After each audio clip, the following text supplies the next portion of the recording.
Bienvenido a otro episodio de Soy Estoico por Fer Alan. El día de hoy nos toca Meditaciones, un pasaje del libro 3 de Meditaciones de Marco Aurelio.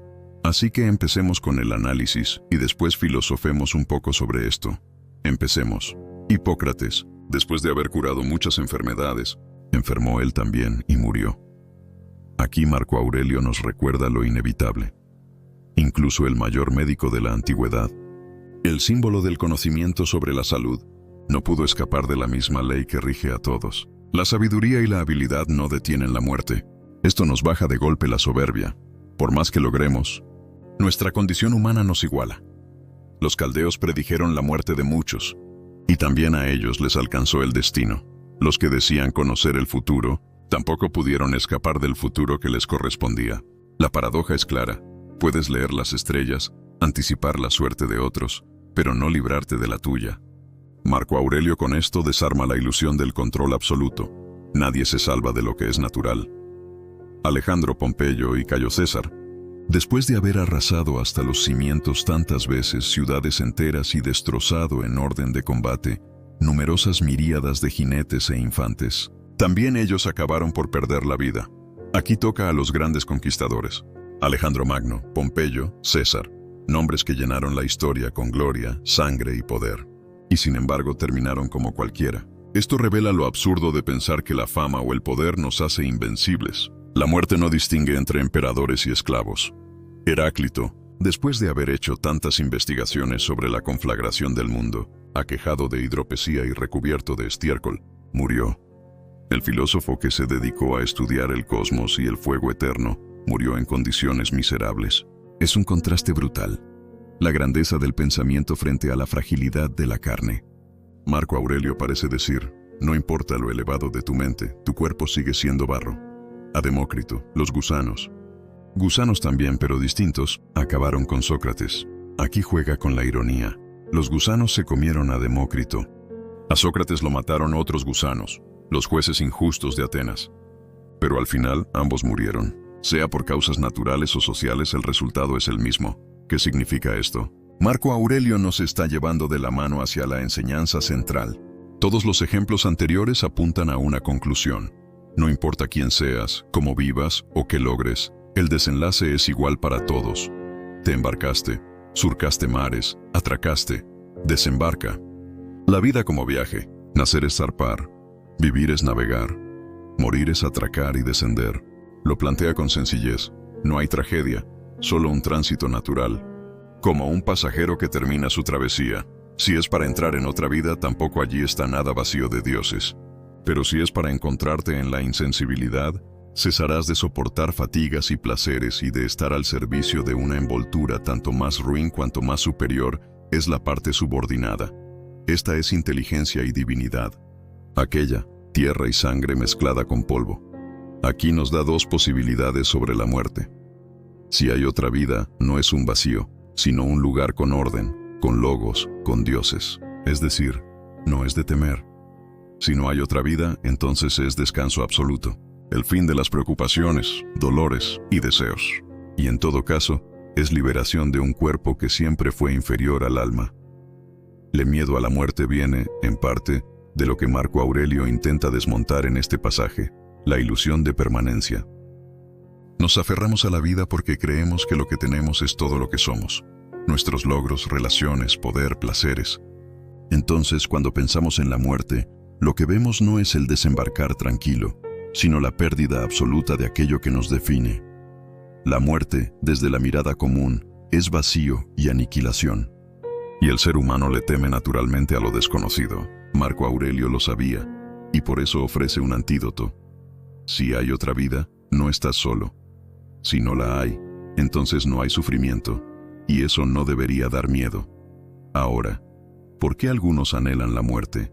Aquí entramos en la paradoja. Hay quienes, cansados de la vida, sienten que la muerte es un alivio. Para ellos la vida es la travesía tormentosa, fatiga, dolor, injusticia, cargas insoportables. Entonces la muerte aparece como lo que Marco Aurelio describe en la segunda opción. El cese de fatigas y placeres, la liberación de una envoltura ruin. Lo curioso es que este anhelo de morir no siempre es desesperación. En algunas tradiciones filosóficas y religiosas, Es visto como un regreso al origen, a la divinidad, a la armonía universal. Si combinamos esto con el texto, Hipócrates, los caldeos, Alejandro, Pompeyo, César, Heráclito, Demócrito, Sócrates, todos se fueron. Si ellos con tanto saber o poder no pudieron evitarlo, ¿por qué temerlo tanto nosotros? Marco Aurelio nos invita a naturalizar la muerte como parte del viaje. No como un accidente trágico. El miedo a la muerte entonces no está en la muerte en sí, sino en la mente que se resiste a soltar. Nos asusta perder control, perder identidad. En cambio, el que la anhela ve en ella el descanso o el retorno. Si lo llevamos a nuestra época, podríamos decirlo así. Tememos la muerte porque hemos hecho de la vida un ídolo de logros y posesiones. La anhelamos cuando la vida se convierte en una carga insoportable o cuando creemos en un más allá mejor. La enseñanza estoica es clara. La muerte no es buena ni mala, solo es. Es un hecho natural, como dormir, como el cambio de estaciones. Lo que la convierte en amenaza o en promesa es la interpretación que hacemos de ella. Marco Aurelio en el libro 2 insiste en que vivir conforme a la naturaleza es el principio del buen vivir. Para él, la naturaleza no es solo lo biológico, sino el orden racional del cosmos, lo que los estoicos llamaban el logos. Cuando dice que no debemos ir en contra de la naturaleza, lo que nos está enseñando es que la muerte no es un error, no es una injusticia ni un castigo, sino parte del mismo orden que hace posible que vivamos. Nacer, crecer, envejecer y morir son fases de un mismo proceso. Ir en contra de la naturaleza sería aferrarnos con desesperación a lo que por esencia está destinado a transformarse. Si un árbol florece y luego pierde sus hojas, no lo llamamos tragedia. Lo vemos como un ciclo, pero con el ser humano pasa distinto. Creemos que nuestra vida debería ser excepción a esa regla universal, y ahí nace el miedo. Queremos detener lo que no puede detenerse. Por eso Marco Aurelio compara la vida con un viaje. Te embarcaste, surcaste mares, atracaste, desembarca. No es un final antinatural, sino la conclusión natural de un proceso. Querer que sea distinto sería lo mismo que enojarse con el invierno por seguir al otoño. Entonces, si unimos el libro 2 con este pasaje del libro 3, el mensaje es contundente. No luches contra lo natural. La muerte no es enemiga, es parte del orden. No te engañes con ilusiones de control. Ni sabiduría, ni riqueza, ni fama libran del desenlace. No conviertas la muerte en tragedia. Verla como parte de la naturaleza es reconciliarse con la vida misma. Aquí surge una paradoja interesante. El que teme a la muerte, en realidad teme a la naturaleza. El que la anhela, quizá también rechaza la naturaleza, porque no acepta el presente y busca huir de él. El sabio, en cambio, ni la teme ni la desea. Simplemente la acepta como lo que es, un hecho natural que llegará cuando tenga que llegar. Cuando dices le tememos a la naturaleza, estás poniendo el dedo en la llaga. Lo natural es todo lo que está más allá de nuestro control. La muerte, la vejez, las enfermedades, la pérdida, los cambios en el mundo. Y aun sabiendo que no podemos detenerlo, nos aferramos, nos rebelamos, nos peleamos.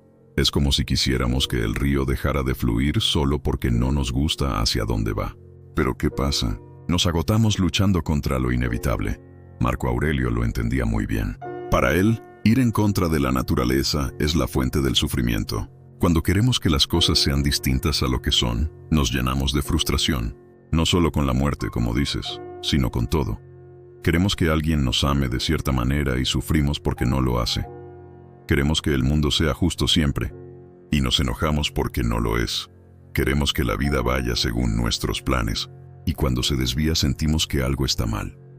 Pero la naturaleza tiene sus propios ritmos, sus propios ciclos, y nosotros, en lugar de aceptar que somos parte de ella, actuamos como si estuviéramos fuera, como si el universo tuviera que adaptarse a nuestros deseos. Aquí es donde entra la enseñanza estoica. Distinguir lo que depende de nosotros y lo que no. La muerte, la vejez, el paso del tiempo, la pérdida, no dependen de nosotros. Lo único que podemos gobernar es nuestra actitud frente a ello. Y es curioso, cuando dejas de pelearte con la naturaleza y aprendes a fluir con ella, el miedo empieza a desvanecerse. Porque lo que antes parecía un enemigo, se convierte en un recordatorio de que simplemente estás en el mismo viaje que todo lo que existe. Te lanzo una reflexión. Quizá lo que más tememos no es la naturaleza en sí, sino perder la ilusión de control. Porque si aceptamos que todo está destinado a suceder como debe, nos quedamos desnudos frente a una realidad donde lo único que poseemos realmente es nuestra mente, nuestra elección. Imagina que estás en una relación y tú haces todo lo que está en tus manos. Amas, cuidas, eres leal, trabajas en ti mismo. En tu mente, eso debería garantizar que la otra persona se quede contigo, que la historia continúe como tú lo imaginas. Pero la naturaleza humana es otra cosa. La otra persona puede dejar de amarte, puede cambiar, puede irse. Ahí es donde aparece la ilusión de control. Creemos que si hacemos las cosas bien, el resultado será el que esperamos. Y cuando la realidad rompe ese guión, nos sentimos traicionados. Cuando Marco Aurelio dice que no hay que ir contra la naturaleza, aquí lo podemos leer así. Lo natural es que las personas cambian, los vínculos se transforman. El amor puede terminar. Si peleamos contra eso, sufrimos doble, por la pérdida y por nuestra resistencia a aceptarla. Si lo aceptamos como parte del ciclo natural, el dolor sigue existiendo, pero no se convierte en desesperación. Y aquí viene lo de quedarnos desnudos. Cuando aceptamos que no podemos controlar ni el amor del otro ni la permanencia de la relación, nos quedamos solo con lo único que de verdad nos pertenece. Nuestra actitud, nuestra virtud, cómo decidimos responder. En ese sentido, quedarnos desnudos es ver que no tenemos ninguna garantía externa. No podemos asegurar el amor eterno, ni la fidelidad, ni la permanencia. Lo único que podemos sostener es nuestra forma de amar. Si fue auténtica, si fue libre, si fue conforme a nuestra naturaleza. Y ahí se siente la paradoja. Cuando renunciamos a la ilusión de control, encontramos una libertad más profunda. Porque ya no vivimos con miedo de perder, sino con gratitud por lo que hay mientras está. Marco Aurelio nunca planteó el «pues ya todo está escrito, entonces me cruzo de brazos». Al contrario, como buen romano, como emperador y como filósofo, insistía en que nuestro deber diario es actuar conforme a nuestra naturaleza racional y social. La muerte, la pérdida, el cambio, son inevitables, sí. Pero mientras estemos vivos, lo natural es también trabajar, amar, servir, crear, contribuir. La aceptación de la naturaleza no anula la acción, la purifica, porque ya no actuamos desde el miedo a perder, sino desde la convicción de que hacer lo correcto es suficiente. Piensa en esta diferencia. El que confunde aceptación con pasividad dice, voy a morir de todos modos, ¿para qué esforzarme? El que entiende a Marco Aurelio dice, voy a morir de todos modos. Así que no quiero perder un solo día sin hacer lo que debo, sin vivir conforme a la virtud. Es como si el reconocimiento de lo inevitable nos empujara a vivir con más urgencia y propósito, no con menos. La metáfora del viaje lo explica bien. Si sabes que tarde o temprano vas a desembarcar, ¿qué sentido tiene quedarte encerrado en la cabina sin ver el mar? Lo natural es navegar, aprender, gozar, ayudar a otros viajeros. Y cuando llegue el puerto, desembarcar sin miedo. Ahora recordemos nuestras virtudes estoicas. Sabiduría, phronesis. La sabiduría es ver la vida tal como es, sin autoengaños. Frente a la muerte y lo inevitable, la sabiduría consiste en discernir. ¿Qué depende de mí? Mi actitud, mis acciones. ¿Qué no depende de mí? Mi muerte, el amor del otro, la vejez, la fortuna. Aquí, aplicar la sabiduría es aceptar que la naturaleza sigue su curso y que luchar contra eso es ignorancia. Justicia, dikaiosine. Aceptar la muerte no me exime de mi deber hacia los demás. Marco Aurelio lo repite, lo que no es bueno para la colmena no es bueno para la abeja. La justicia nos recuerda que, aunque todo sea transitorio, tenemos una responsabilidad hacia otros seres humanos. Ser justos, ayudar, cumplir con nuestra parte en la comunidad. El hecho de que la vida termine no es excusa para vivir egoístamente. Fortaleza, Andreia. La fortaleza es la virtud que nos permite enfrentar con dignidad lo inevitable, dolor, pérdida, miedo, la propia muerte.